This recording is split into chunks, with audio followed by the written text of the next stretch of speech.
മാർപ്പാപ്പയ്ക്കും സഭയ്ക്കുമെതിരെ സംസാരിച്ചാൽ കൊല ചെയ്യപ്പെടുമോ? ഇറ്റലിയിലുള്ള ഞങ്ങളുടെ യാത്രക്കിടയിൽ ഞങ്ങൾ എത്തിപ്പെട്ടത് ഫെറാറ എന്ന വളരെ മനോഹരമായ ഒരു നഗരത്തിലാണ്.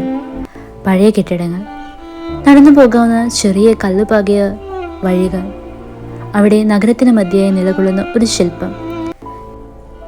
ഫെറാറയിൽ ജനിച്ച ഒരു ഡൊമിനിക്കൻ സന്യാസിനി, ജിറോലാമോ സവനറോള.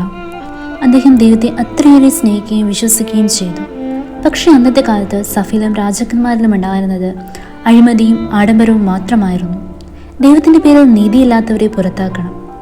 ആളുകൾ അദ്ദേഹത്തിൻ്റെ ശബ്ദം കേട്ടു. Bonfire of vanities. തങ്ങളുടെ എല്ലാ ആഡംബര വസ്തുക്കളും ഫ്ലോറൻസിൻ്റെ നഗരമധ്യേ എരിഞ്ഞ തീയിൽ അവർ കത്തിച്ചു.